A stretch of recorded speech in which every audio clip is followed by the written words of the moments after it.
Okay, mile 15 and 16 hit, and I remember realizing that I was halfway, and I'd already been running 3 hours. My marathon took me 4 hours, and I was already at 3 hours. It's like, wow. I have a long ways ahead, which was disheartening. Because I was already tired because I'd gassed myself out at the beginning. I know I was feeling that catch up to me at this point, and it was also just getting long. At this point, technically, this is also my longest trail run. My long run was a hike, but this, getting to mile 16, that's my longest trail run I've ever done. I've run longer than that. I've run a marathon before, but this is my longest trail run with all the elevation gain and loss and whatever. There's just a lot left, so that was a hard moment. I would say it was a wall. I don't think I hit a wall in my races leading up to this, but this was a wall, a mental wall. This is your host, Brendon, and you're listening to the Ordinary to Ultra podcast. This podcast is all about helping you run your first ultramarathon and beyond. Tune in to hear new and experienced ultra runners share how they got into running in the first place, what inspired them to run an ultra, training and race day tips, and the gripping story of their first ultramarathon. Prepare yourself to be inspired as you hear stories of grit, sometimes failure, but ultimately triumph when our guests finally cross the finish line. Hello, everyone. Welcome to the Ordinary to Ultra podcast, where we share inspiring and relatable stories of ordinary people like you and me becoming ultramarathon runners. Today is a very special episode. I started this podcast originally as a solution to my own problem. The problem was, where are all the stories of the regular, normal, ordinary people that are running ultramarathons? I want to hear how they did it. I am not a professional runner by any means, so when I hear stories of Courtney Dauwalter and other famous ultramarathon runners, it just doesn't really help me know how I can prepare for an ultramarathon. So I created this podcast to get the stories from ordinary people of how they got into running, how they trained for and eventually ran an ultramarathon. And we get to hear the awesome stories of their ultramarathon running day, to hear how it went and if the training worked, or what they might change. So I created this as a solution to my own problem, and I have now crossed the finish line. I ran my first DK ultramarathon, about 2 or 3 weeks ago. So woohoo, I did it, which is super exciting. It was an amazing experience. And so today I come on by myself to give you that experience. I'll just interview myself as if I was one of y'all, one of my normal folk that I bring on, ask the same questions and give you the same stuff, though I may go into more detail because I took lots of notes and can on my training and on the race day experience. So hopefully I can give you as much information as possible on how I was able to achieve this. Yeah.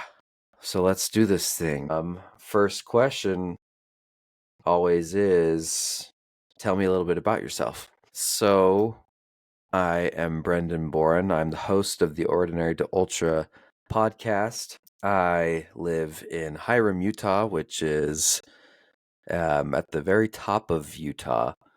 It's about an hour and 30 minutes from Salt Lake City, north of Salt Lake City. I'm right next to Idaho. It feels maybe more like Idaho. Well, it feels like a mix of Idaho and Utah where I live.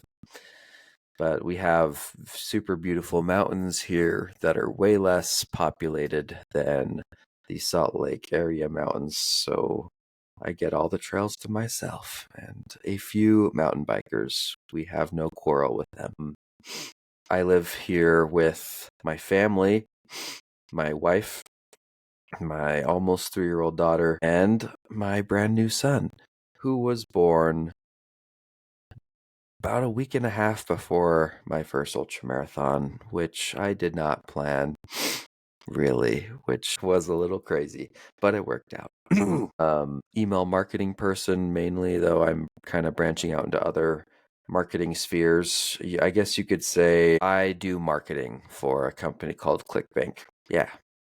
And I do this podcast for a fun side project that I've really enjoyed. And a fun marketing side project, but a passion project as well. And it's just been really fun doing it. So let's see. Was that all those intro questions? I am 27 years old as well, for those listening. So I am relatively young, you could say. So maybe that makes running ultramarathons easier. I don't know. But I have brought on many a middle age or even 60, 70-year-olds on the podcast. So no excuses, those listening. You can do this. Okay, so when did I get into running and why? I got into running originally to lose weight and get outside. You may have already heard me say these things. I went over a lot of these details in episode 8 along a ways back. If you want to hear the story of my first marathon, you should go listen to that episode. Because that was a big step on my training journey towards this ultra. But anyways, I got into running as a way to lose weight and get outside. It was the winter of 2023. It's probably January. And I just felt I work remotely, so I don't get out of the house much. And I didn't have any reason to get out of the house at that point. I just worked, had my family at home, and I didn't do much extracurricularly except for ski. So on the weekend, I'd get out, but during the week, I'm inside. I didn't leave, and it was kind of driving me crazy. I came up with running as a way to get outside and also be healthy and exercise to hopefully lose some weight. I was like 180, 185 pounds, had a little dad belly going on, nothing crazy, but I didn't want to get more heavy, so I thought running might be a good way to control that. That was winter of 2023. So I'll just continue my running journey from that point. So I started running. Like a mile around my house, around my neighborhood. And that felt pretty good. I had no problem running a mile. When I say running too, like I'm not running super fast. I'm kind of doing the ultramarathon thing, unintentionally running more like 10-minute miles, probably kind of slow, moderate running, jogging sort of stuff. And at that time, I was trying to figure out when I should run, like what time of the day. I tried running in the morning a few times. I remember going out, and it's freezing. It's really cold in the morning. It's below freezing in the morning in Hiram, Utah during the winter. It's like 17 degrees usually. Sometimes colder, which is pretty cold to be running. Definitely need like a base layer, a mid layer, and probably a shell at that point, and probably 2 layers of pants as well, maybe 3. My shell wasn't heavy layer by any means, but even with all those layers, I remember going out and putting on a ski mask and goggles, because the most uncomfortable part of running in that cold, that level of cold, was my face being exposed, and the rest of me was covered and good, but my face was just really cold. Like, what, just standing there, it's fine. But when I'm running in the wind, it's like the air is blowing in my face. It just was really cold. So, anyhow, tried different times of the day, and I ended up liking running at lunchtime during the winter. Oh, because lunchtime temperatures are more like 30 degrees, which is way more doable than 17. And the sun is sometimes out, or at least it is warmer. So I can usually get away with a base layer and a mid layer, and that's it, and nothing on my face. So that's nice. So anyway, I started out running that 1 mile, and it was good. And then I tried to increase that mile, and around 2 or 3 miles, probably after about running 2 miles, my ankles would get super inflamed. My knees may have hurt a little bit as well, but the worst thing was my ankles. They'd get super inflamed. Every step hurt. Uh, and I remember being like, what the heck is happening? Like, the first mile was fine. Why am I in so much pain now? So that was a roadblock. I didn't have running shoes at this point. I had some Allbirds Mizzles jogger shoes. They're supposed to be like jogging running shoes, but I can assure you they are not. Or maybe they would be like, I don't. The problem with them is they were really stiff and hard.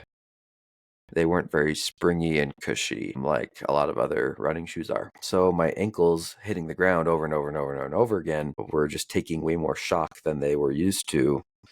And so they would get inflamed. Tendonitis, you would probably call it.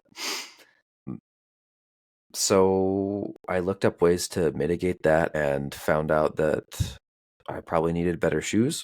So I got myself a pair of Hoka Challengers, which is a great line when you're getting into running because it works for both road and trail. So, and they have a Gore-Tex version, which I needed for winter because snow. And I knew I'd be probably running a little bit in the snow. So I got those, and immediately I could run that 3 miles, 2 to 3 miles without pain. It was awesome. I attribute that to how the Hoka Challengers, and most Hokas are pretty cushy and springy and lessen the impact that happens on your joints, on your ankles and knees. So that immediately made my joints happy, and I could run more like 3 miles without getting that pain, but I would still get that pain. Now I know, I know more ways to mitigate that pain. One was getting the running shoes, but also I need to warm up before certain types of runs. So winter runs, you're cold, your body's cold. It's easier to, I think, be tight and stiff and get that tendonitis. So warming up slower, not at your full-on pace, was a good way for me to avoid getting that pain. Sometimes I still experience that pain if I am in the summer and I start going up a steep trail right off the bat. Let's say I'm doing a hill training day, got a couple thousand feet of elevation gain, and there's several trails around here that just go straight up from the beginning. And if I start fast on those, my ankles will get inflamed as well. Like I'm starting out too fast, and my ankles are more engaged and used in hill training because there's like that incline, and your ankle has to like push off. Like I'm using that ankle tendon more in those situations. So yeah, I have to take it easy and I have to hike for like 5 to 10 minutes or something before I start running to warm up those ankles. Anyway, so if any of y'all are experiencing like ankle and knee pain, know that it could be shoes, and warming up also helped me. And I know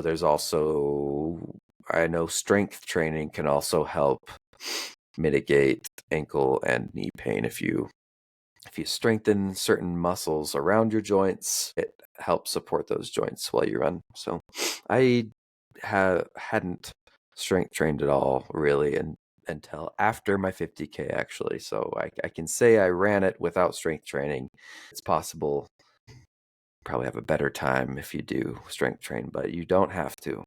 Because I was very against strength training at the time because I wanted to be outside running, not in a gym, pump and iron. So anyway, so I figured that out, which was freeing. So I was feeling that tendonitis less and less, and I was able to increase my miles very slowly. I, again, got out running to lose weight and be outside and had no goals really except for do it. My goals at the beginning were just to go out and run, and I was increasing the miles out of interest more than like goal and necessity because I had no races. I will say too, part of what made running stick for me, you've maybe heard me say before, is listening to audiobooks. I will run the same route like during the winter, this last winter, that I ran that first winter. The first winter, I listened to a book called Mistborn by Brandon Sanderson, and sometimes I will pass certain places that I ran during that first winter, and I will remember like feeling things that I felt or remembering things I listened to while I was listening to an audiobook, which is really weird. It's like this like nostalgia moment that hits me, and I'm like, whoa. I felt this, and I remember reading this at one point. Yeah, it's kind of weird. But all this to say, I really enjoyed listening to audiobooks and still enjoy listening to audiobooks while I run. It just helps me zone out and enjoy a good story and relax. Whether it's in the morning or in the afternoon during the winter, it's just nice to have that relaxing book time. Yeah, so that's part of what made me want to keep running. I just really love that book time, especially since running the winter is like miserable. It can seem like people hear me say I started running the winter and they're like, what? That's the worst time to start running. But I loved the audiobook part, and that really kept me going because yeah, it's not necessarily the best time to get outside and run in the winter. So I kept the miles going up, and I remember getting to like running 4 or 5 miles at a time in like I think I had a 3 mile route, and then on my other day I was running probably just 2 days a week, I think, at the beginning. The other day I'd run longer, see how far I could go. I remember getting to 4 or 5 miles and thinking, I bet I could run a race or like do some sort of race in the area. That would be fun. So I I looked around for races in the area. This was probably getting to late winter or spring that I was thinking about this, and I signed up. I ended up signing up for a July 15K, which is 9 miles. Yeah, I think I signed up for that in May. So we're in like I say late winter because winter goes through April pretty much here. Spring doesn't exist except for like the month of May. And then it's summer. So I probably signed up for that in May. Yeah, let's see. Yeah, so I kept running probably 2 days a week still, maybe 3. I won't check that data for you because we have a lot to go into today. But running probably 3 to 4 miles for a regular run, and then yeah, and I was doing a third run because I was doing a long run and seeing and just upping that long run by like a mile each time. So I was just road running, adding miles in by doing extra loops around my city that I live in. Though I do remember, I think it was a week or two before the race. I mean, 9 miles is a long ways. I really wanted to know that I could run it before I ran it, before I ran the race. So I made a 9 mile route and I ran 9 miles from up Blacksmith Fork Canyon. I had my wife drop me off at a point up there, and I ran down the canyon back to our house. It was so long. Like, this was the longest I had ever ran. Like, I couldn't see my house. I was in the middle of a canyon. And I had to run all the way to my house, which is then in the middle of the town that's outside of this canyon. Like, it was a long ways, but I did that as I'm in the morning on a Saturday, and I ran that 9 miles um, with probably had like a handheld water and no energy. Like, I don't think I had a Cliff Bar or anything before or during. And I did it, and I remember being like, that is awesome. Like, I can run a long ways. Like, and I hurt. I'm pretty sure I was pretty dang sore after that, but impressed with myself. Anyway, so then I go and I run the 15K in July. I ended up running it 20 minutes faster than I had anticipated. I had ran that first 9 mile run in like an hour and 50 or 40 or something. So I thought I was going to do that time again. I think it was like 9-10 minute miles, mile pace. But I ended up running with a neighbor during the race, and we just kept going this fast pace from the beginning. We started at like an 8-minute mile pace. It is down a canyon, so that helps. It's like a negative grade, so we're going downhill, not uphill. For the majority, there might be a half mile that is uphill and the rest is down. So we ran this crazy 8-minute 30 pace the entire time, which I didn't know I was even capable of, because I normally run like 9-minute 30 miles or 10-minute miles. I was more about running the distance and not caring about how fast. And I still am that way. But the race vibes get you going, and having a partner there kind of makes you want to run faster. So I ran in an hour and 20 the 15K and blew my mind. I was like, wow, I am capable of going a lot faster than I thought and really doing hard things. So after that, I immediately knew I wanted to run farther. I wanted to do a half.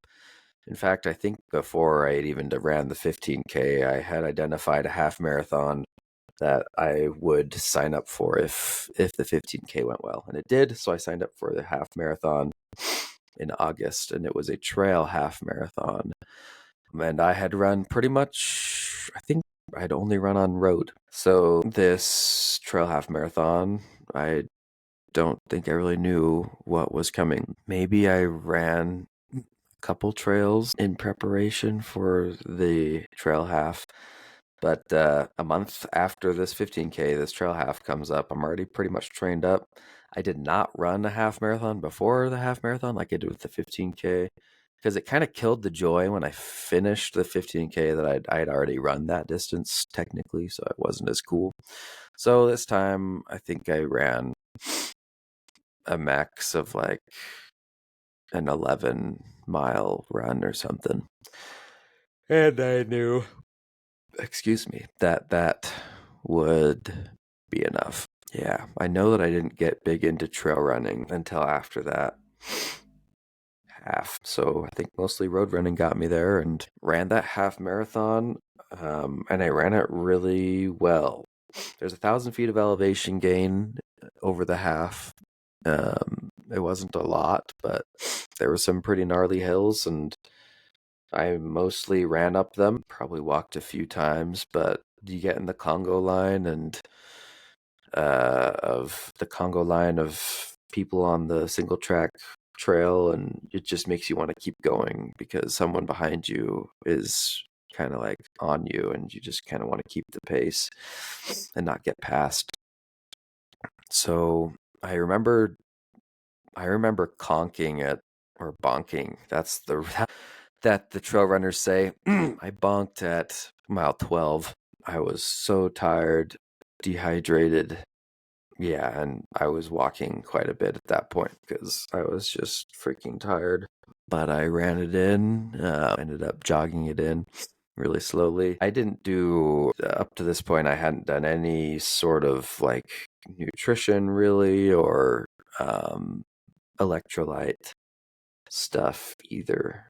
So hence me gassing out at mile 12. I think the half marathon is the last distance you can kind of fudge it without dialing in your nutrition and electrolytes. And even then, you'll have a much better time running a half marathon, especially on trail, if you do have that dialed in. I imagine I ate a Cliff Bar before, and maybe wondering, but past that, I don't think I did anything except water. To think I was quite crampy and not feeling good after that half marathon. But I did it, and immediately knew I could do more. So I think before even the half marathon happened, I had identified a 50K that I wanted to run. The Mid-Mountain 50K in Park City, which was a part of a similar, well, it was in the same place as my half marathon. My half marathon was in Park City on trail, and I heard about this 50K, and I said I need to do that because I really like trail. Like, this is that race was like, dang, I really like trail. I should run a 50K. I didn't even think about the marathon at that point. So I'd identified that 50K and decided I would run that a year from then in August. So that is when I mentally signed up for a 50K. I signed up for it later. But yeah, that's what got me into it. I just wanted to see how far I could go. Like, you keep increasing distance and running farther, and you just want to know how far you can go. That's what it is for me. Or that's what it was for me at that point, the challenge of how far I can go.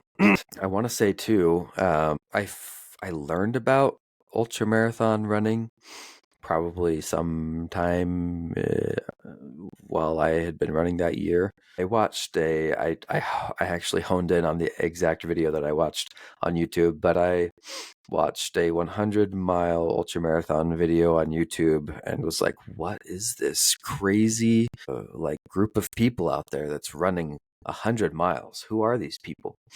The video was called, it's by REI. It's called REI Presents How to Run 100 Miles. And it's a story of two friends who train together and then run this 100-mile ultramarathon together. I don't remember what ultra it was. I didn't watch the video again, but I found it. I thought I'd share it with you guys. And then I watched several Billy Yang videos as well. He has lots of well-produced 100-mile and other distance ultramarathon videos. And I just thought it was really intriguing. Like, man, these crazy athletes are just running super long distances. And man, that would be cool. Like, it would be cool someday, but like not even fathomable still running that far. But I learned about ultramarathons, and at some point learned there were shorter ultramarathons like a 50K. And I mentally signed up for that 50K after that half marathon. And I also, but like a week or two after, I was like, yeah, I'm going to do that 50K. I was like, I should not skip the marathon. So I did sign up for a marathon that happened before the 50K because I didn't want to miss that step. Cool. So that is like how I got into it. Now I'll get into my training.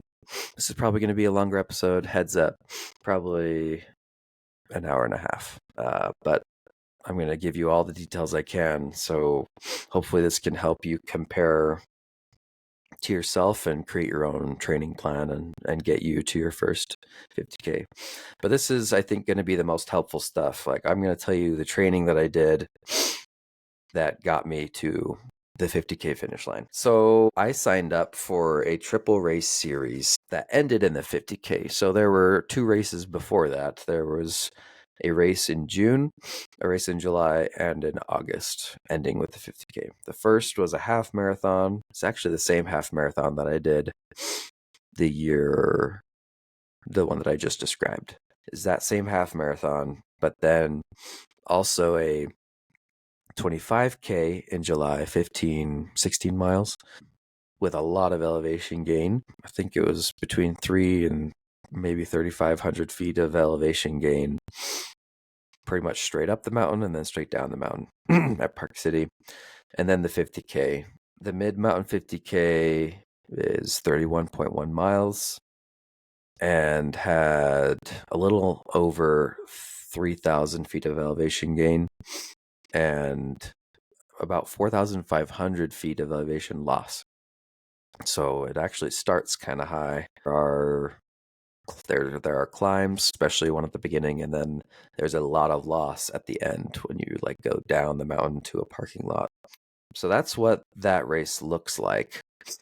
It's definitely a mountain 50K. There's a lot of flatter 50Ks and stuff out there, maybe in the Midwest. I've interviewed many folk in like Tennessee where there are mountains too, but there's also some flat, and there's plenty of flat states out there. Yeah, this is definitely a mountainous 50K. Cool. So what did my training look like for this? Well, I kept training right after that half marathon in 2023 because my marathon was coming up in January. So my base run for that half marathon was 6 miles, and that has stuck with me for like since then. My normal run that I do for like a base run is 6 to 7 miles usually. Sometimes that's road, sometimes that's on trail, but 6 miles is like a wonderful number because the run usually takes about an hour, maybe a little over if it's on trail, which is really easy to get away with at lunch or in the morning before work. It's like the magic distance for me. I don't know if y'all have that, or maybe you'll find a magic distance for you, but I think it's like the perfect distance for a training run now in these upper mile races that I'm training for. If you're running something smaller, you probably don't need to go that long. But so yeah, I trained for the marathon. I won't get into the training for the marathon. You can listen to episode 8 of Ordinary to Ultra if you want to hear how I prepared for that marathon, because that is a great step. In fact, I would recommend everyone run a marathon before running a 50K because it's easier. Maybe not on the joints, but it is easier because there's less elevation gain, probably. Maybe no elevation gain. Mine was downhill. And the confidence that marathon gave me in my ability to run any distance, it was like immutable at that point. I knew I could run any distance I wanted if I just trained for it, which was just, this incredible confidence boost that I recommend everyone get by running a marathon. Like, you run a marathon, a 50K is 5 miles more than that. Of course you can do 5 more miles, Anyway, so after the marathon, I kept that base mileage through the winter because I had a while before the races would start and before I really needed to get building my stamina before I could even get on the trails because it's the winter and I could be running on trails in the winter. I wanted to be skiing on the weekend. So I was just running during the week, 6 miles. I have these 6-mile loops that I have identified in my city that I live in. One's more scenic and one's more like through the town. And I just switch between those 6 or 7 miles twice a week. So I kept that base so I didn't have to start from zero when it started warming up. So I was just doing that, chilling, listening to audiobooks, keeping that mileage there. Okay, and then in May, I think it was, so from February to May, I was just doing that. Then May comes, and it's warming up and getting to that first half marathon.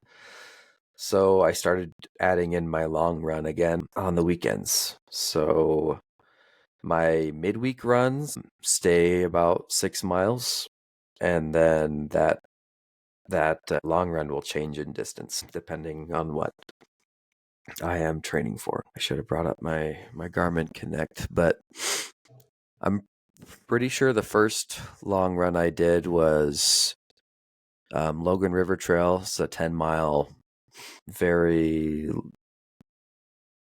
gradual trail in Logan, Hiram, Utah. Probably 500 feet of elevation gain over 10 miles. It's an out and back. So anyway, I started adding in those long runs on trail. And by the way, I only I did a few trail runs in the fall, and I loved it so much, and I started getting a little familiar with what routes were available.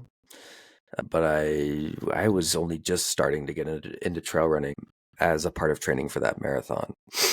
And then when winter hit, I had to stop, but I loved trail so much, and that's where that love really started. But this season, in May, I started doing some serious trail running because there was no impending snow coming, and man, it really sealed it for me. I love trail running a lot more than road running. It's just I feel like I get into flow better when I'm trail running. The way you have to focus on the trail because you don't want to trip on rocks and roots, you're just more focused.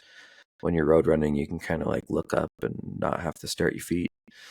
But trail running, you're staring at your feet, you're focused, and you get into this groove. Yeah, call it a flow or like the zone. And it's just a beautiful thing. And you're in nature and seeing beautiful things. You can stop and take a look where you are and enjoy the scenery. Anyway, trail running, superior if you can do it where you are. I know there's forests all over the country that, man, it just feels better for some reason to be in the wilderness. Anyway, so yeah, adding in those long runs, those often looked like 10-mile to half marathon distance, with varying elevation gain. But pretty much I was running 26 to 30 miles a week. With probably 3 to 5,000 feet of elevation gain, depending on the week. So I didn't put in that many miles. I have interviewed many people on this podcast that some put in 40 to 50 mile weeks training for 50K, and it's just not necessary. You'd be stronger. You would feel less pain probably in the 50K because you have trained past maybe the necessary point, which is great. Put in as many miles as you want. But know that if you have other responsibilities and things that make it so you can't put in that time, you're okay. I run 3 days a week. I put in 26 to 30 miles a week. And I did get my elevation gain in because I knew I would be experiencing that in my races. And I was fine. I completed the 50K. So that is all that was necessary. I probably could have completed it running with less elevation gain or even less miles. I think the brain, like the Goggins thing. People always come on the podcast talking about how Goggins inspired them to do these things. Yeah, you can do pretty much anything you put your mind to. I think anybody could probably get up and run a marathon without training. It would suck and you would hurt, but you could jog a marathon and you could probably do something similar for 50K. I don't recommend that, but I'm just saying your mind is stronger than you think, and you can do more than you think you can. So anyway, that's what my training looked like though. And yeah, at the beginning I wasn't putting in super serious elevation gain, but then after that half marathon, I found this route near Hiram, Utah that runs like straight up a mountain, crosses the mountain, and then runs down a different canyon. So it's like it goes up one canyon, crosses the mountain in between these two canyons, and then runs down this other canyon. And then it can even, on the face of that mountain, loop back up to the first canyon where I started. So it turns into this big circle or square, maybe you'd call it. It's more like it's probably more like a square. You run straight up a mountain, straight up a canyon, cross that mountain that you have pretty much climbed to another canyon, run down that, and then run across the bottom face of the mountain back to where you started. That had like 3,000, 3,500 feet of elevation gain, and ended up being about a half marathon, maybe a little longer if I did the full loop.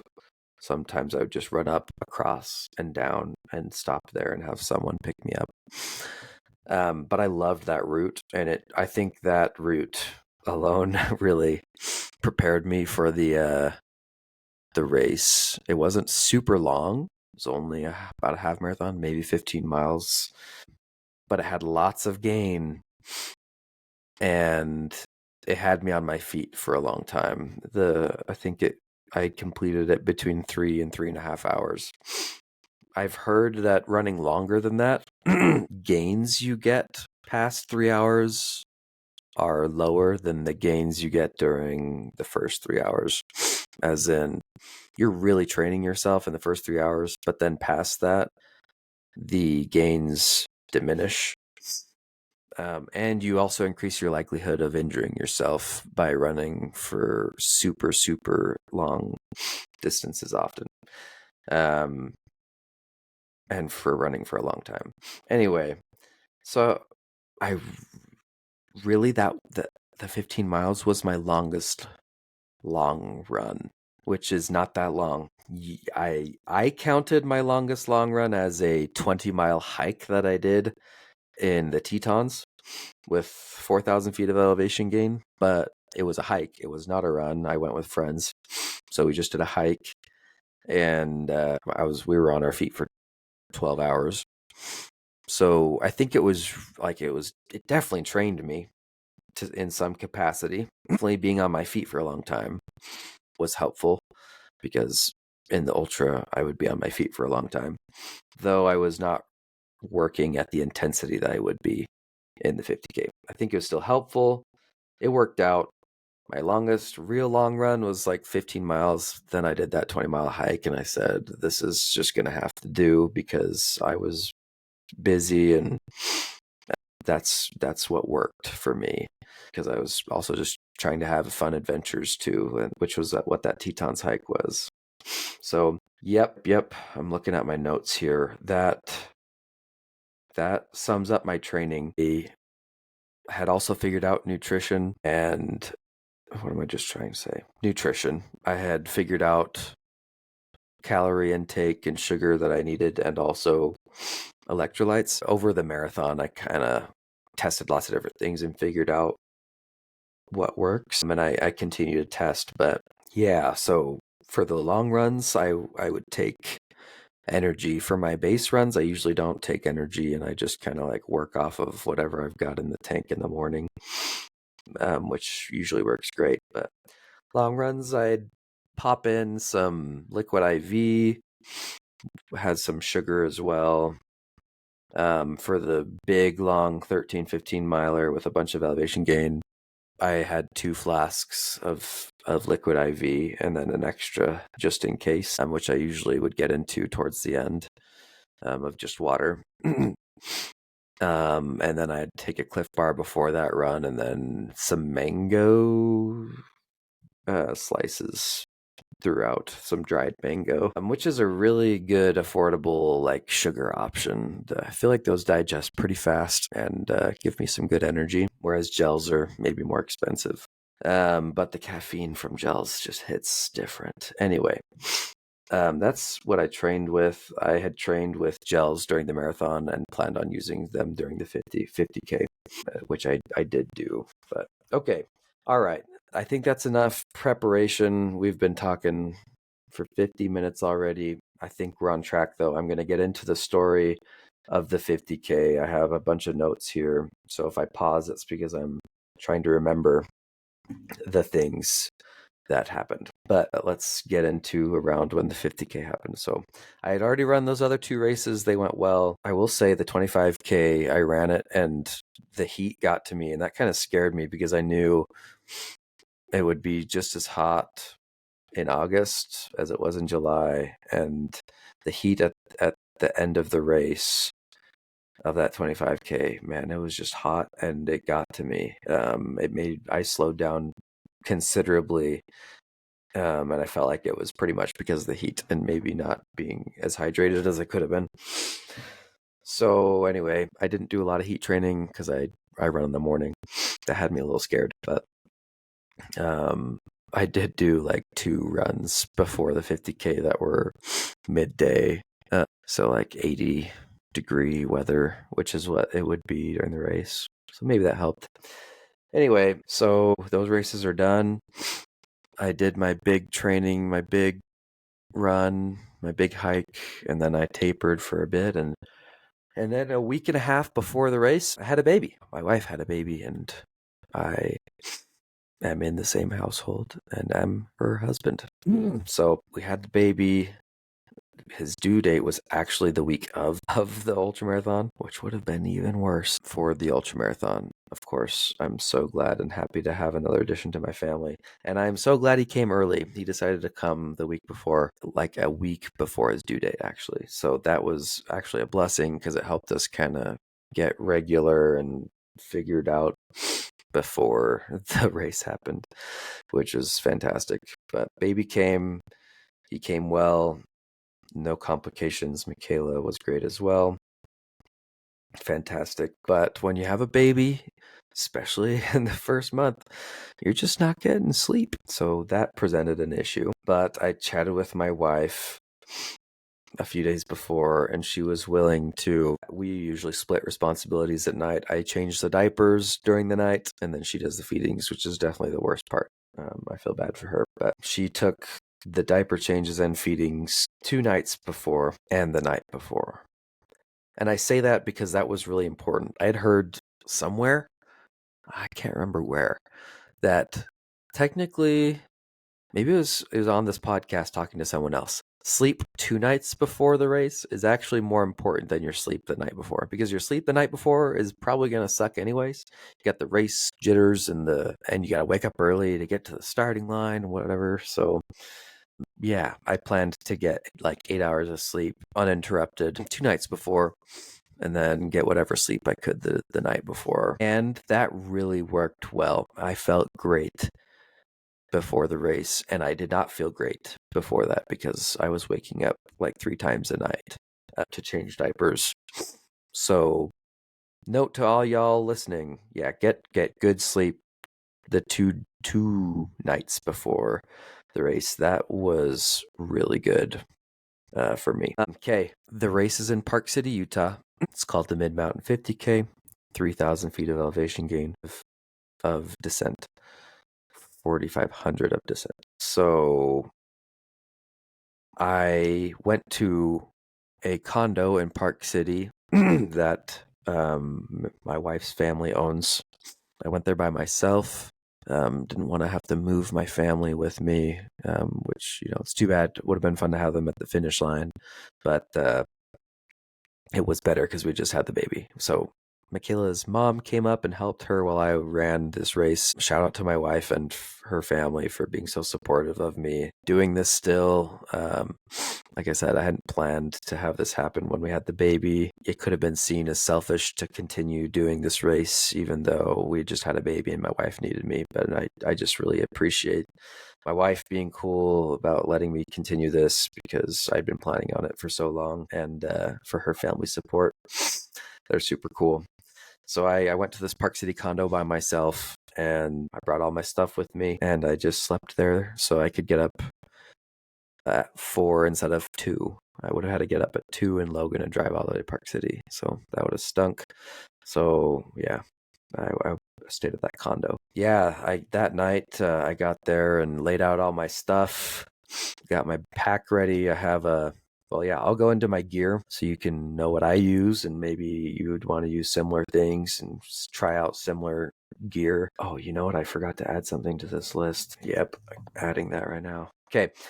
I have John G running shorts. John G is a great brand. I recommend you look into. They're all about running in general is their brand, clothing for runners, but definitely long distance as well. Like there's specific shorts made for ultramarathon running, the multi short and probably the trail half tight, which I just ordered. But I have these John G Traverse shorts that have a built-in liner, and I love them. I chafe less in them, and they have this pocket on the side of the thigh that holds my cell phone. And on the other side, I could put other stuff in there too. And I just love that because I don't want to stick the cell phone in my vest because it's like a hassle to get it out. Anyway, that pocket on the thigh is fantastic. Fantastic shorts. Okay, carrying on. I had a Cotopaxi sun shirt for sun protection when the sun would come out, and not having to like worry about sunscreen. And it's super lightweight. Great sun shirt. 5-panel hat for looking cool and sun protection. Sunglasses, have some Hoka sunglasses. Injinji toe socks. Socks are really important to hone in on with running. Your socks and shoes really are probably the most important two pieces of gear, or some of the most important pieces of gear to hone in on before a ultramarathon. Injinji toe socks are fantastic. The toe, like the toes are separated, so the sock kind of like goes around each toe, which prevents all toe blisters for me. So I don't worry about toe blisters when I run anymore, which is fantastic. Normal socks, I'd probably have to worry about that, but they prevent that.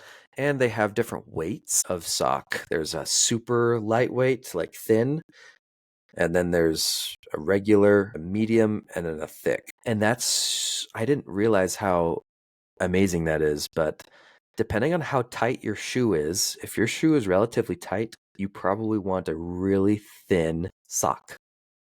Either way, you probably want a thin sock. I got the super thin Injinji toe socks because in my marathon, I ran in some thicker socks and got a massive blister on the arch of my foot. It was the worst thing. And then I got a thinner sock and I didn't get those blisters anymore. So I realized it was the thickness of the sock. It was like the distance between my sock and the shoe that actually like made a difference in me getting blisters or not. So the really thin socks on my Hoka and my Hoka Speed Goats together made it so I didn't get blisters, which was fantastic. So yeah, you just got to hone in on that in your own way, though. It may be different for you, but the Injinji toe socks are fantastic. They also have an ankle version that prevents rocks from getting in your socks, which is great. Okay, I have my Hoka Speed Goats. I like Hoka. They're really cushy shoes. Speed Goats are great for trail. They've got great lugs on the bottom for traction. They're just really, really comfy. I love them. Okay, I had gaiters to prevent rocks from getting into my shoes while I ran. I just didn't want to have to take rocks out of my shoe every couple miles, and the gaiters prevent that, which is fantastic. So I got some off of Amazon. I think they're called Catula gaiters. I recommend them for races. I don't run with them usually. During a race, it is a helpful thing to have one less thing to need to worry about. My vest is a Solomon Adv skin 4-liter. It's fantastic. It has 2 soft flask water containers on the front of the vest for drinking.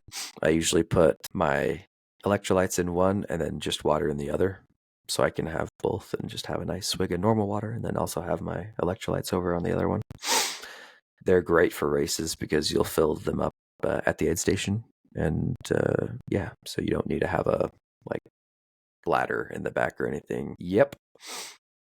And it carried all the rest of my stuff. I had a jacket in there. It's a 4-liter, so yeah, I had a jacket in there. I have my poles hooked on the back of this thing and my nutrition in there too. And there's tons of front pockets and different areas to stash things, and so you can get organized. And, yeah, I love the vest. I'll probably get the 12-liter next for anything longer that I do. I had the Lecky Ultra Trail FX1 poles. Great poles. They're made of carbon fiber. They're super light. They have this glove that connects to the top that makes it easier to use the pole effectively. They're definitely a bougie, expensive option to get between the Black Diamond carbon fiber ones and these. I think the Lecky ones are better because of the glove. Anyway, great poles. I would definitely recommend poles for any races that involve a lot of elevation gain. And I had a Cotopaxi windbreaker and Gold Bond. I had Gold Bond as my chafe relief, which I am so glad I had. I still ended up chafing, but the Gold Bond But that's because I stopped applying Gold Bond and it started raining. Anyway, I'll get into that, but Gold Bond was pretty good. Okay, for nutrition, I had a pupusa, like a Costco pupusa in the morning. Had a lot of sodium in it and some carbs and some protein. It's a good, quick thing for breakfast. During, I had GU gels for energy, LMNT for electrolytes. You might say, Element's fantastic. I have it in one flask. It's got 1,000 milligrams of sodium in it. It's a lot of sodium, which is really nice because then in my other flask, I just have normal water. So when I want to swig a normal water, because sometimes you just don't want a mouthful of salt or sweetness or whatever the electrolyte stuff is, you know? So I got my normal water over here, which is nice. And then when I need it, I got my electrolytes and my sodium over here. So it kind of just packs it into, it packs a frick ton of electrolytes into one 16 ounce or 500 milliliter flask.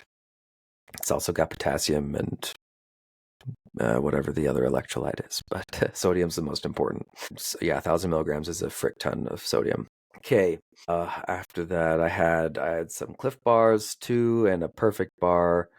For energy, I had some liquid IV just in case. My liquid IV packets have less electrolytes, but they have sugar in them, so maybe I would want that if I felt like it. And the course provided a bunch of stuff too, so I didn't bring too much energy because I knew I'd probably be taking stuff from the aid stations. So cool. I had laid out all this stuff and packed it the night before. Cool. The night before, I called my wife at like 8. We talked for a little bit. I watched an episode of The Bear on Hulu, which is a fantastic show that you should watch. It will make you sad and feel things, and you'll love it or you will hate it. Anyway, I digress. The Bear is fantastic. And then I went to bed. It was probably 9 when I went to bed. Yeah. Before I went to bed, though, I checked the weather, and there was a possible rainstorm that was going to hit at 12 in the afternoon. Luckily, the race starts at 6 a.m., so I would be mostly done with the race, hopefully, by the time this storm rolls around. But I was like, dang, maybe I should have brought a rain jacket. But I had a windbreaker, and it's rain resistant, and it would have been fine. So I was like, yeah, it's whatever. And it's at the end, so we're probably fine. But, you know, you don't want to see rain on your race day, really. So that was a little unfortunate. But anyway, so I go to bed. I've got everything ready. I wake up at 4 a.m. and I get all my crap on. Get my engine shorts. Get all my, I get all my gear on. My race bib is already on. I got that on the night before. One less thing to do in the morning. I ate my pupusa and I drove to the bus. There is a bus pickup to take me to the start because this is a point-to-point race. So the end is not where the start is. So drove to the bus pickup and took this bus ride to Deer Valley Ski Resort where the race would start. I should mention too, pooping is important. I pooped once at the condo that I was staying at in the morning, and then I got another poop out when I got to the start of the race at one of the ski lodges.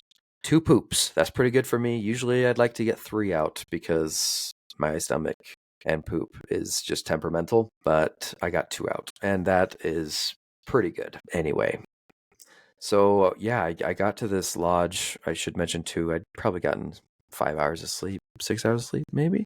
Probably somewhere between 5 and 6 that night. But I felt great because I'd gotten sleep the night before. So, woohoo. I'm at the lodge. I'm chilling. There's a massive bathroom line. I'm just chilling by the bathroom line, talking to people, and met some cool folks. There are always cool folks running ultramarathons. So that was cool. One weird moment was there's this dude chilling, sitting on a bench, and there's this chick talking, and he goes, "What's up, sister?" And then she freaks out, and they embrace, and they have this moment, and it's like they had no idea that the other was running this race, and then they met up and hugged it out, and tears were shed, and it was like this thing. And I was like, wow, we just experienced a moment. This sibling reunion moment. Anyway, weird thing that I remember, but had some nice convos. And then at about 5:50, I went out of the lodge and started going to the finish line or the starting line. It's pretty dark. There's like some light red, light hue on the horizon. Like the sun is really just starting to come, but it's pretty dark. So a lot of people have headlamps. I brought one. I just didn't bring it out because I knew I'd be putting it away quickly. So yep. Other thing that I brought, I did bring my headphones to listen to, or my earbuds to listen to an audiobook, but I actually didn't put that on yet because I got 4 hours of life in these Apple AirPods. So I started out the race with nothing and put them on later. But okay. So it's about 6 o'clock. Got my watch going and started the race. So this is the start of the 50K. Woo! Yeah, I'm feeling good. The race starts out going straight up this steep hill. So we're all like starting out, woohoo, and then everyone immediately starts hiking instead of running up this really steep incline. So that was a weird moment. This is a wide part of the trail though. So we're all just kind of hiking up this road, this dirt road up to the top of one of these mountains at the ski resort. It's a short distance to the top of this hill, less than a half mile. But yeah, an interesting way to start out with such a steep hill. But then immediately after this hill, it's probably towards the top of this hill that you started to be able to like not have the headlamp, which is great. So I could see pretty well. And then immediately there is a 1,000-foot downhill. It's just a big downhill, which is fun. Downhill's fun. It was for about 2.5 miles, 1,000 feet loss. Boom. So that was really fun. I was like, dang, this might be not good for my knees because I was kind of hauling down this hill. But they weren't hurting. So I was like, okay, we're fine. Keep hauling. So that was a fun way to start. But the not fun thing about starting with a big downhill is you probably have to go uphill after that. So we actually ended up having to climb that exact 1,000 feet back and then some immediately after. Yeah, the race starts weird. It like goes in a little loop circle at the beginning, a small 5-6 mile loop, and then it starts going point to point. So we go down this mountain and then go right back up it, and was going pretty fast, going up the hill. I believe I have my lap information here from my Garmin. I was doing 14. I did 14-minute mile going up, and then 12, 13. Like pretty fast for uphill, like, and straight up 1,000 feet again. It's the biggest climb is this right at the beginning, the longest climb. So I think I did that too hard. I think I was pushing myself faster than I should have, and I felt that. So I like tried to take it easy a little bit, but also there are two cutoffs in this race that I failed to mention earlier. One is at the first aid station around mile 6, and the second is around mile 21, 22. And the first aid, so that mile 6, you need to be there at 7:50. The race started at 6 a.m. So anyway, you have this pressure to like go sort of fast at the beginning because you don't want to have to flirt with the cutoff, but I think I still cooked faster than I needed to or should have.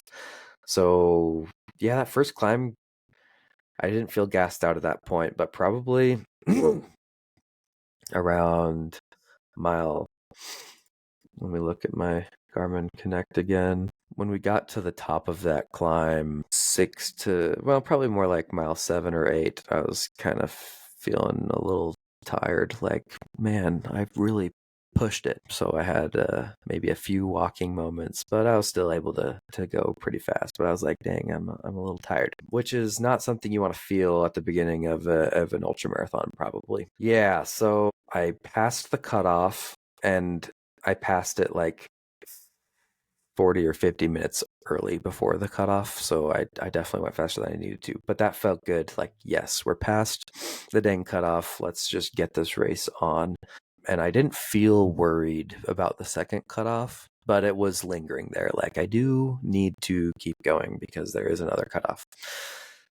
Yeah, probably around mile 7 when I was sort of feeling like a little tired.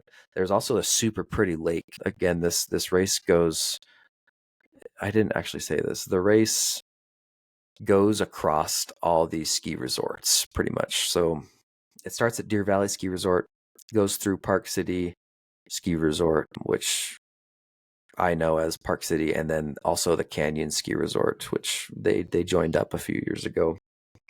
But it goes across these three huge ski resorts, and then ends around the Olympic long jump spot in Park City, where the huge hill that launches people into the air, and they do the ski long jump. Yeah, that's where it ended. So the race goes across the mountains and ends there. So you're running through the mountains, never straight up a mountain, really, just like across mountains. Yeah.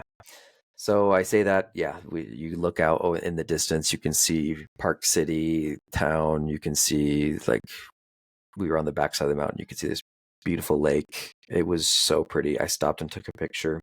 You're in an ultramarathon, it's fine. You can take some stop moments and take a picture. It's probably around then that I turned on my audiobook too. I was over an hour in and started to feel like the flow and also a little tired. I was like, let's get the audiobook on to help me keep going.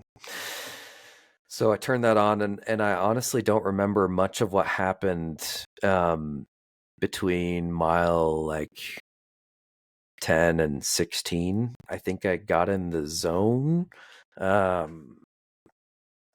and listening to my book, and I just was going. I was pretty quick at the early aid stations, filled up water if I needed to, but I was taking my element in my left flask and my water in my right as needed, and taking gels about every 45 minutes to an hour. Yeah, feeling all right, feeling pretty good for that first bit. Maybe a little tired from how fast I went. Yep. My pace was about 12 to 13 minute miles on average, which is like a great ultramarathon pace. It kind of accounts for the fast downhills and then the slower uphills and then the middle flat areas. Pretty definitely happy with that pace. Okay, mile 15 and 16 hit, and I remember realizing that I was halfway, and I'd already been running 3 hours. My marathon took me 4 hours, and I was already at 3 hours. It's like, wow, I have a long ways ahead, which was disheartening because I was already tired because I'd gassed myself out at the beginning. I know I was feeling that catch up to me at this point. And it was also just getting long. At this point, technically, this is also my longest trail run. My long run was a hike, but this, getting to mile 16, that's my longest trail run I've ever done. I've run longer than that. I've run a marathon before, but this is my longest trail run with all the elevation gain and loss and whatever. There's just a lot left. So that was a hard moment. I would say it was a wall. I don't think I hit a wall in my races leading up to this, except for that 25K, actually, that wall mile 15 when it was super hot. But this was a wall, a mental wall. More than physical. Like, I knew I could keep going, but I was like, dang, I got a long ways left. Anyway, just needed to tell you that's how I was feeling at that point.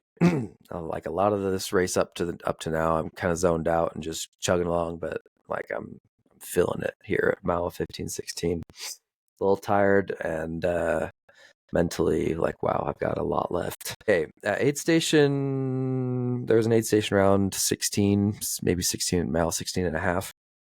I filled up my waters. I was really thirsty. I'd gone through them, and so I filled them up. Probably had something to eat too. Like I had some of my gels, and maybe I cracked out my mangoes sometime around this point. I didn't eat much of what the course had except for their water. But this guy, he was like, "Yeah." We asked when the next aid station was going to be. He's like, "Yeah, in 2 miles. It's just 2 miles away." So we're all like, "Sweet," and we get on our way. And then finish my water in about 2 miles because I was a little dehydrated and needed to have more. So I drank my entire element. I had this is probably my second element, and my water. I drank both and hit mile 2. So I go another 2 miles, probably mile 18, 18 and a half, and there's no aid station. And I was like, what? I just kept going and, reach mile 19. And I'm like, where is the aid station? I had finished my water and I was really thirsty. I was like, I might die. I might die here. Because I'm thirsty. But then I was like, no, you're not gonna die. You've got a lot in the tank, a lot of water in here right now. You'll make it to the next aid station. Had to do some like self-talking. It's like it'll come eventually. I just wish it was sooner than later. I wish that guy hadn't had it wrong. Yeah, to that point. I mean, hats off to the volunteers. I appreciate them. A lot of them were probably last second folk that did this thing, but they did not know a lot of the time where stuff was, how far stuff was away, and that's stuff that racers ask and need accurate information on. Anyway, quick Karen gripe. I wish the race folk knew better where stuff was.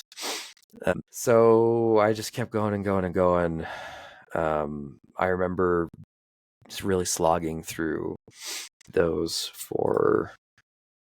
4-ish miles. Yeah, this is when I start doing 15-minute miles. I'm having some walking breaks and some really slow jogging miles before that next aid station actually came. It was a little slow and not feeling good. Okay, but then that aid station came, and it was like the moment when you find the desert oasis. It was like, holy Hannah, thank you so much. I am so glad to see this aid station right now. I am so freaking thirsty. I'm hungry. Like I'm feeling like I've got energy, but I need something solid in me right now. Like I've had enough gels. I've had enough sugary mango. Like I want something solid in me. So this aid station was just what I needed. I filled up my flasks and I drank them immediately. I like fill up my water, chug it, fill it up again. Probably chugged that one too. I think I probably chugged 2, and then I filled up. Yeah, and then I filled up my flasks to have full when I would leave. But I just drank so much water. And I'm drinking a lot of water, guys, but you just need a lot of water when you run this long and uphill. And it's starting to get hot around this time too. Like it started at 6, it was cool. And now the day is coming on and it's getting into the 70s and it should get into the 80s. So yeah, needing a lot of water. Yeah, so I also grabbed a Uncrustable peanut butter sandwich at this aid station, which also was just the best thing. It was something solid. It was like sugary, I guess, still, but the bread was like solid. It felt more solid than like the stuff I'd been eating up to that point, and that was just amazing. And I mean, good. It's a good thing it was a sugary thing because that probably turned to energy more quickly than maybe like a burger, whatever would have. I am a little bummed though that there was never like the cool aid station that had quesadillas and burritos and burgers and stuff. That wasn't this race, which is too bad because you hear about ultra marathons having the best food. This wasn't that. They did have stuff for us, but it was all packaged food and fruit. And fruit's good. I won't complain about that. I didn't have any, but fruit is a good option. But I know like solid meal options. Maybe that's because this is a shorter ultramarathon. I don't know. But okay, so I'm feeling great after I drink all that water and eat that food. And I chilled at this aid station for quite a while. I also drank some Coke. I forgot. But I stayed here. My split for this aid station was like 25 minutes. So I probably stayed here for like 10 minutes, just like chilling. I did hear a guy say he was like experiencing some heart stuff and like was like, I think I gotta pull myself. And I remember feeling really bummed for that guy. But um, and I just saw him walking around like waiting for the med folk to come up the dirt road that this aid station was at. That's probably sucked a lot. But I was feeling really great after I eaten and drinking all this stuff. So moving on, I leave this aid station and yeah, sorry, I'm like trying to read my notes here. The next aid station is the cutoff. It's at mile 22-ish and a half. So it's just 2 miles away from this mile 20 and a half aid station. I knew I was before the cutoff. Like I was pretty early, but I didn't know how early. I didn't really remember I knew the cutoff time was either 12 or 12:30. I don't remember what time it was at that I was at mile 20, but I kept going and it was uphill. So this point was actually kind of rough for the legs, but mentally I was doing okay. Yeah, it was very rough on the legs actually.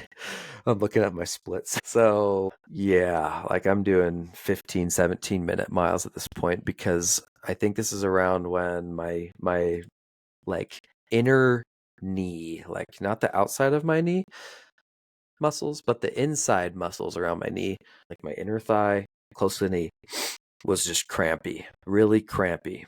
Nothing else is crampy. The rest of my thigh is fine. My calves fine. In fact, my calves felt really strong throughout the race. Fun fact. But that inner knee was like really crampy. So I like had to like stop and take some walking breaks. I stopped completely like one time. And it was the worst thing for that. Like the cramping really comes on when you stop moving, and like I tried to rub it out and whatever. It didn't work. The best thing to do was like walk and try to rub it out, but not stop. Stopping was not good. So anyway, the cramping sucked. But it wasn't like I can't move, I'm cramping so bad. It was like I'm feeling crampy. Sorry, my alarm's going off. So I need to like rub it out and drink more water, like see if I can like get it to go away. And it never came on super strong, but it was kind of this lingering crampy half cramp, and it sucked. But kept going, and I got to the cutoff, and I was an hour and a half. I got there an hour and a half before the cutoff time. That felt so good. I was like, dang, I am killing it. I am doing just great. And just reaching that cutoff felt incredible because after that point, there was literally nothing except for major injury or something that could stop me from finishing the race. There was no cutoff anymore. It's like I passed that. So literally I could walk to the end and I would finish, which just not having to worry about a cutoff felt so good. I talked to some folks who do timed races and there's no cutoffs. That's the freedom of doing races without cutoffs or passing the cutoffs, is that like you're like, wow, I know I'm going to finish this as long as I don't like totally destroy myself. And I try to not think about that. Like, yeah, I'm fine. We're not going to seriously injure ourselves. It's just I just got to keep moving to finish now. Super great feeling. Yeah, let's see. So I'm feeling mentally fantastic after I finish that that aid station and cutoff. I'm still going pretty slow because it's uphill. This is actually like from that mile 20 aid station to mile 25-ish. It was uphill, the last big climb. So I'm like, and I've got these crampy knee muscles, whatever. So I'm doing pretty slow. I'm like jogging, and then I'm like, I need to walk and like rub them out. So 17-minute miles going up this hill towards mile 25, towards the top of the race, the last peak, you would maybe say. Yeah, so that's my splits. The last half mile to mile 25 was really steep, and I like saw it. Like you can see straight up, it's more of a wide dirt road at this point, not single track. You just see how far up it goes. And I was like, no, I'm walking this.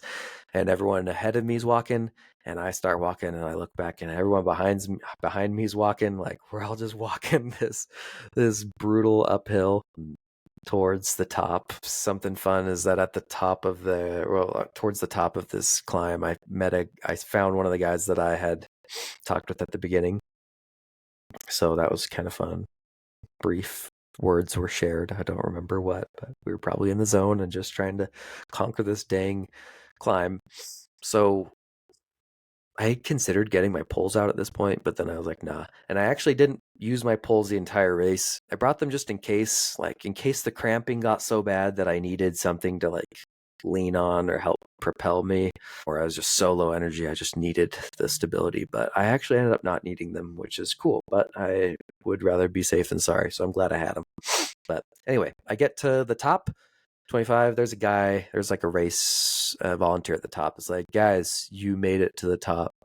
It is literally all downhill from here, except for like a couple small climbs. That was an awesome moment for everyone. Yes, finally. There's this massive, like over 1,000 feet elevation decline at the very end. The last 6 miles. So I start that descent and I'm thinking this is going to be awesome. But it was not at the beginning. My knees are still crampy. That didn't stop just because it was downhill. So I start going downhill, but my downhill pace is like 11-minute, 12-minute. I think it was like 11-minute miles. Let's see. Yeah, maybe that's too nice. I got a 14-minute mile at mile 25 and a 13-minute mile at mile 26. So pretty slow, even though I'm downhill, because I'm just still cramping. Like energy levels are like mentally I'm doing great, I'm doing fine, and then energy levels doing pretty well. Still having the gels. The caffeine is probably super helpful too from the gels and the energy and the sugar, of course. But yeah, my cramping, man. So I get down a mile and we hit aid station 26, which is a really cool aid station because everything past this aid station pretty much is a new high score for me, a new distance high score. I had ran a marathon before. Everything past 26 miles is a new high score. That was like a mental high for me. When I started running and got to mile 27, I was like, take that. I was like, take that marathon. I would like say something out loud and like keep going, whatever. So do what you got to do to keep yourself jazzed while you're running 31 miles. So this aid station was a good one. The second thing that was the best thing ever about this aid station is I asked them if they had ibuprofen because I figured that would help with my knee muscle pain and just the pain that I was feeling in general from having run 26 miles in mountains. And they didn't have any. But this guy, you will go down in history, this guy, I don't know his name, behind me is like, bro, I've actually got some ibuprofen left over. Do you want some? And I was like, yes, please. So he pulls out his ibuprofen. He's got 600 milligrams, almost a full dose. I was like, thank you so much, dude. And he gave me his ibuprofen. I took it and obviously immediately didn't feel any better. But in a half hour, man, I was feeling good. This is the second wind for me. I've been slogging to this point for the last like 10 miles. It's been getting progressively slower. But at this point, I get a second wind because I've passed my high score and I've got some ibuprofen in my system and my cramping stops, which is so awesome. So, yeah, mile 27, mile 26 to like 28, maybe 26 to 27, there's an uphill and I was passing people on this uphill, man. I kept going my regular pace. I felt strong. I had trained a lot for uphill in my training, so I was good. Oh, I wasn't feeling as crampy right now, so that was definitely helpful. But I'm chugging up, passing some people. They're like, "You go, dude." I'm like, "You too, man." And we're all just cheering each other on. And then yeah, I say the same thing when I hit mile 28. I'm like, "Dad, take that marathon," and I'm feeling good. And I think it's probably at 27 or 28 that like it's super downhill again, switchbacks.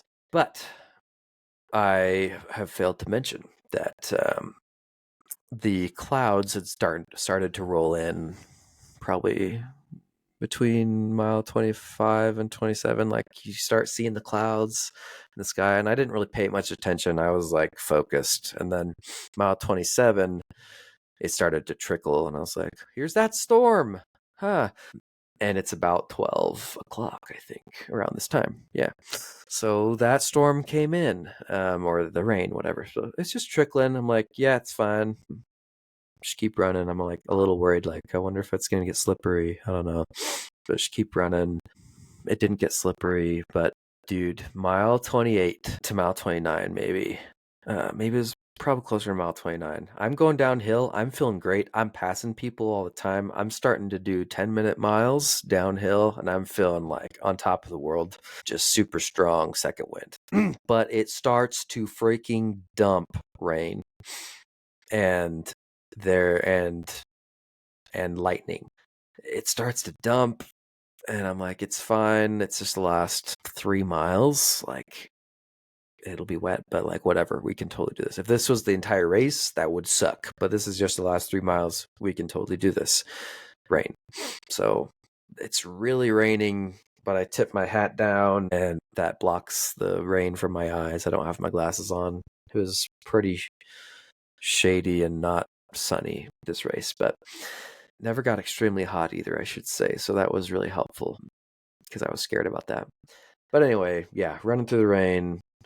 My shoes actually stayed relatively dry. There weren't any puddles really at this point because it's just started raining. It was wet on the dirt, but never got really muddy either.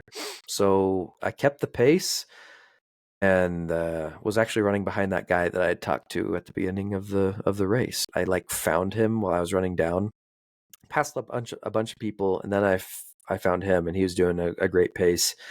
And I was like, I'm sticking behind this guy.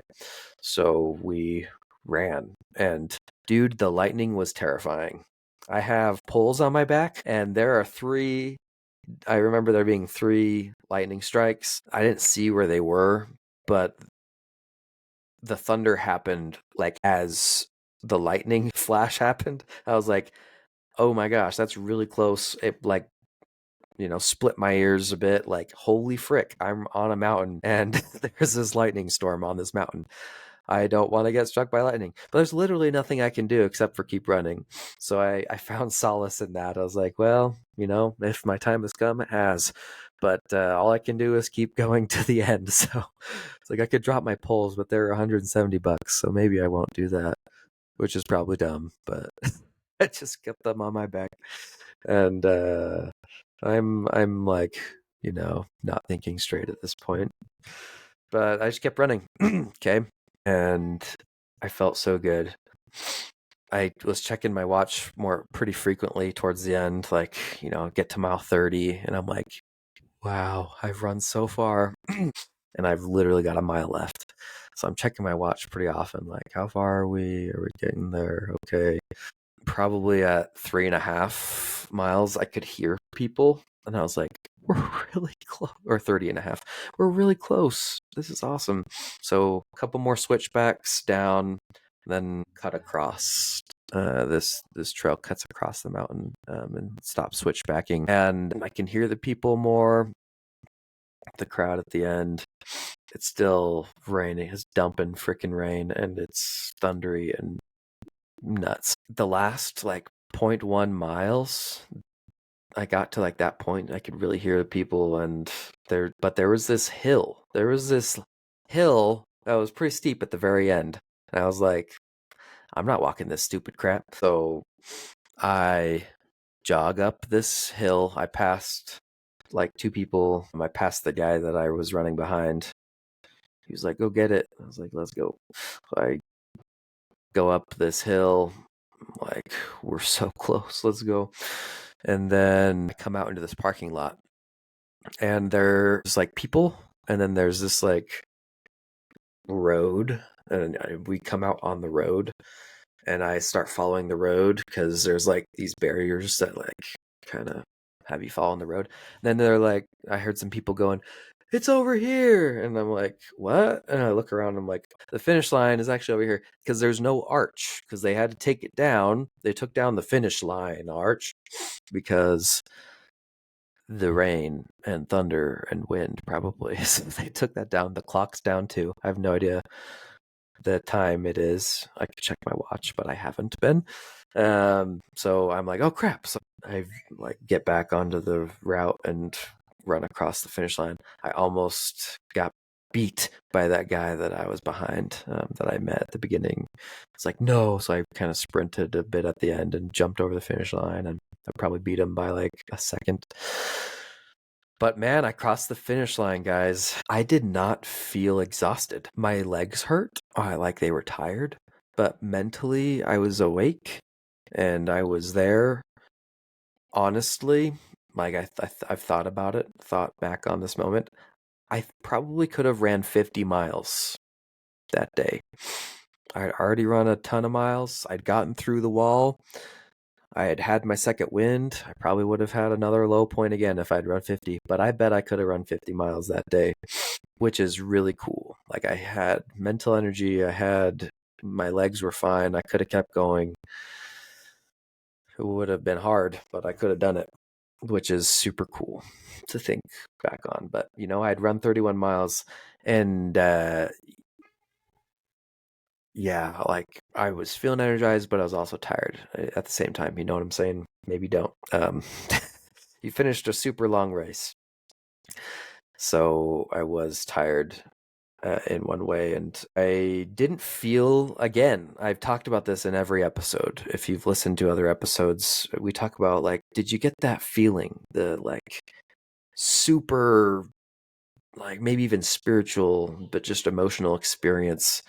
Like I just did something freaking hard and I am awesome. I didn't get like that super emotional moment again. And I haven't for all of my races. Yeah, I don't know. It's just not how I am, I guess. Maybe I'll get that someday. But thinking back on the moment, I felt good and I felt satisfied having completed a goal that I've worked towards for so long. I planned this 50K a year before I ran it. And so I've just been waiting and waiting and waiting so long to do it. And it feels good having finished it. And I was like, I am an ultramarathoner now. Like up to that point, I hadn't been, but it feels cool, vain though it is. It feels cool to be able to say to myself, I wouldn't go to other people and be like, I'm an ultramarathoner, but I know personally that I have run an ultramarathon. I have done something incredibly hard that I had to train for, and the training, even with the training, it was still really hard, and I did it, and I pushed through the lows, and I just kept moving even through the cramping and the mental low moment that I had halfway there. So yeah, it happened. I created this podcast to help me run the 50K to become an ultramarathoner, and I've done that, and that is a pretty incredible thing for myself. And I just hope that my hope with the podcast as well was to create a resource, not for just for myself, but also I put it public to help others. So I hope that y'all listening, realize that you can do this thing as well. I've been planning, and I've been on this journey for 2 years now, and here I am. And yeah, you can do it too, just like all the other people that I've interviewed and have done this as well over, and everyone's different. You got lots of different aged people doing these things. People are 60, 70 doing ultra marathons, men, women, parents, single folk, You can make this thing happen. And I recommend to anybody to run definitely a marathon, but to run an ultra marathon, because doing something this hard just builds this confidence in yourself, not just with like physical things and doing physically hard tasks, but doing anything. Like literally, if you put in the time, the training, you can do whatever you want. You can make things happen. You can do hard things. I could build a super business empire if I wanted to and become rich. Like, I just have to put in a lot of time and there'd be sacrifices made. But I could do that. Like, you get this confidence after having done something so hard. Those listening, I just hope you stay on this path and you make it happen. Put in the training and you will be able to do this. Even without the training, you could probably do this. It would suck worse, but you can do this thing. We're almost at 2 hours. This is my longest episode. To wrap things up, what would I have changed? Would I have changed anything training for this thing? I probably would have done more heat training because I felt not confident about that. It should have been hotter on race day, but the clouds and rain made it cooler. It never got past probably mid-70s, but it should have been in mid-80s. And if it had gotten to that point, I would have been suffering much worse. It would have maybe have a different story for y'all. So I wish I had done more heat training, running in the heat. If it had worked and if I had wanted to, adding another run in to get more like 35 miles a week in probably would have made me more strong for that race. Definitely. Like, if the more miles you put in, the stronger you're going to be for the race. Speed doesn't matter. You just got to put in training miles, training time. So if I'd put in more, then I probably would have been stronger. But I don't regret it at all. I felt I was able to do the 50K. I finished strong. I had low moments, but that happens to everyone in an ultra marathon. So I don't regret running three times a week. It works really well for me in my schedule. So I would not have started out so hard. I ran way too fast uphill at the beginning, and I would have taken that more chill. Probably, yeah. I would have done a way slow jog. I wouldn't have walked, but I would have done a super slow jog up that hill instead of trying to rush it. So I wouldn't have gassed out, hopefully, as early. But those are the few things I would have changed. Honestly, it went really well. And okay, another thing that I'd probably say now, but not then, is that strength training at least once a week, but maybe twice a week, would have been a good thing too. I probably would not have experienced that knee pain if I had been strength training. Funny thing is, I have a buddy in my neighborhood named Austin who is a personal trainer, and he's always trying to get me to his garage gym that he has and working out with him. And I'm like, I would rather be running. I'm sorry.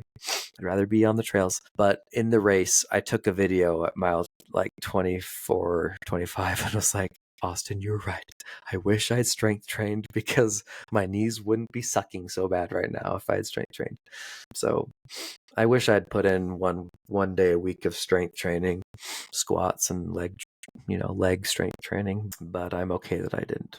But I am actually strength training now to just learn the things and hopefully be stronger for anything that comes in the future. But cool. Well, I end this thing by asking what's next.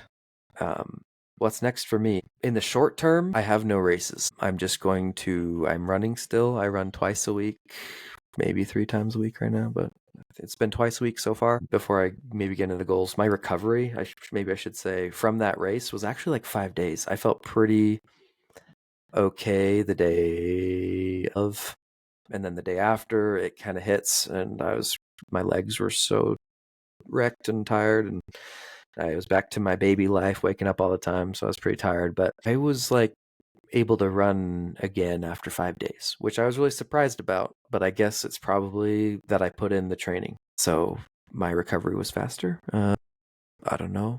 I don't know much about recovery, guys, but I'll just tell you that I felt pretty good after 5 days, which I felt was kind of quick and I felt cool about. But anyway, back to my goals. I'm running for fun, for chill. I run on the road like once a week and then on the trail the other day because trail's better, but road is more convenient. And I'm getting into strength training. I'll share with you guys. I actually got some blood work done a week ago. Some things came up in my blood work. I don't really know the extent of the unhealthy stuff going on, but there are some things that could be improved if I did more strength training. I'm like, I work out all the time. Why do I have unhealthy things in me right now? I have like sort of a little gut, but like I don't have dad bod. I look pretty fit, and I am. I mean, I run all the freaking time, right? I'm like, how am I not? How do I have health problems? But I don't think it's major, but I do have some stuff that I need to be careful about. I think there's some high cholesterol in there, so maybe I need to work on my diet. And there's some stuff that came up where if I did strength training, it would help me have more energy because I have some stuff that's low in my system. So I'm gonna get strength training because I guess muscle mass improves this thing for me. So yeah, I have started to strength train, which I was so against. If you've listened to any of my episodes, I'm always like, yeah, I'd like to strength train, but I just like running. But I'm doing it now, and it feels good. And I think that I'll be way more open to strength training once I feel comfortable with it and know what I'm doing. It's just hard to do new things. You just feel dumb, like I don't know what I'm doing, and that's hard to cope with when you're trying to be a macho man that knows everything. So if you humble yourself and you're like, I got to learn this, it's gonna be slow at the beginning. Lightweight too, but I'm going to learn these things and then I'm going to be better and more efficient at it because I don't want to weight train for a long time. If I could get it done in 30 minutes, then yeah, I can make 30 minutes happen a few times a week. So that's the goal. I want to weight train for 30 minutes twice a week and build some muscle to hopefully help with my health stuff that's come up, but also it'll help with running. So it's like, yeah, I'm open to it. That's the short term, but the long term, like next year, I'm thinking I'd like to run rim to rim, not rim to rim to rim, rim to rim. For those that don't know what the heck that is, because I didn't either, it's like a ultra trail running lingo here that I'm using. But rim to rim is a route you can run in the Grand Canyon or hike. It's a trail. Actually, several trails linked together, as most long distance trail running is, but it is running from the south rim to the north rim or the north rim to the south rim. So it's about 24 miles, and depending on which rim you start at and end at, there's a different levels of elevation gain. Yeah.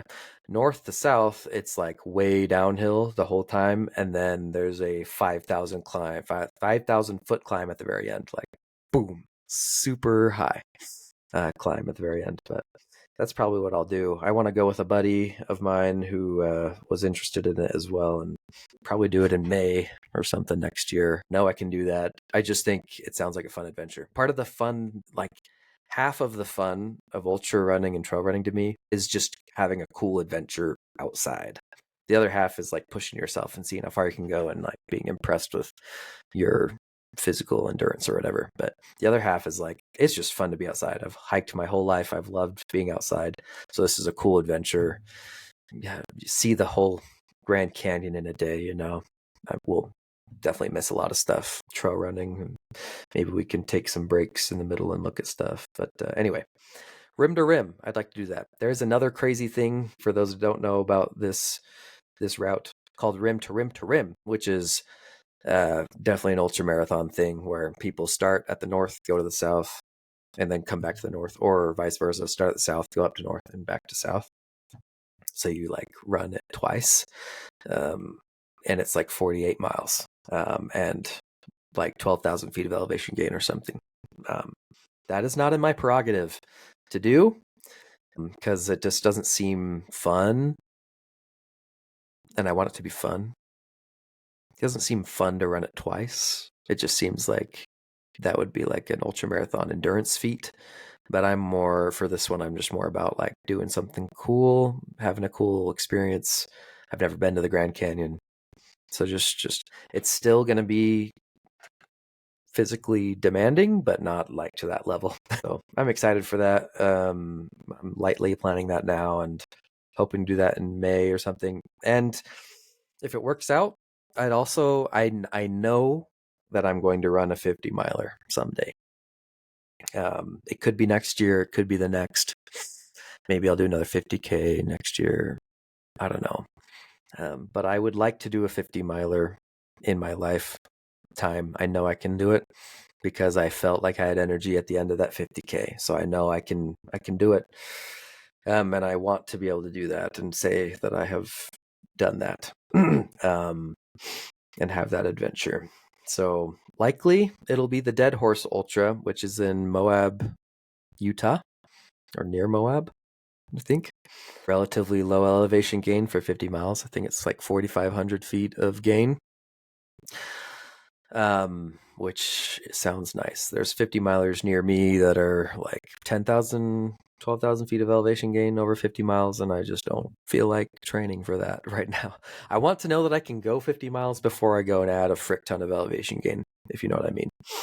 Hence why I also chose a 50K that didn't have a super lot of elevation gain as well.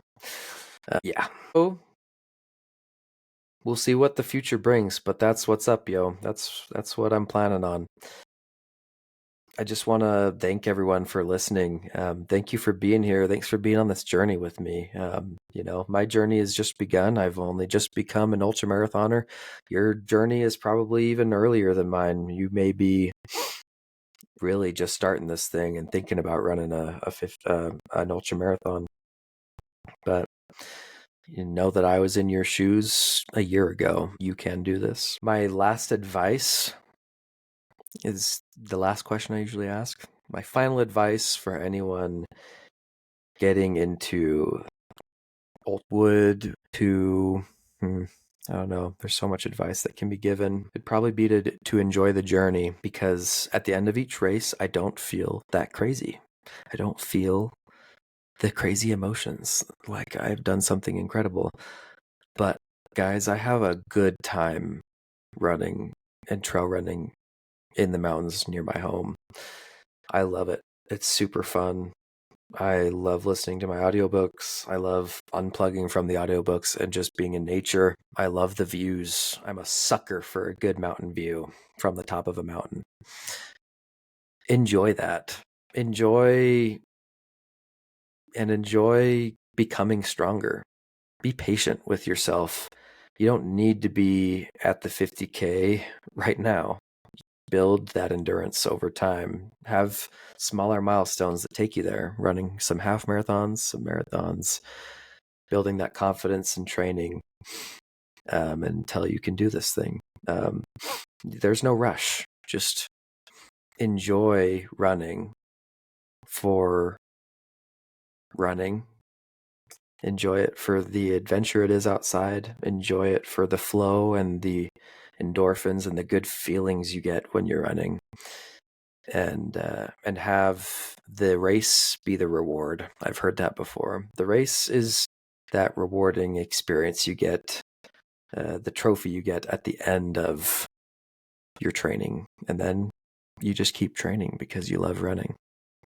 So that's my advice. Thank you all for listening. Thanks for being here for this long. This is the longest episode ever, but I wouldn't have done it any other way. I've given you all the deets on my training and the 50K experience for me, and I just wish you luck on your own journey. We'll see you guys later.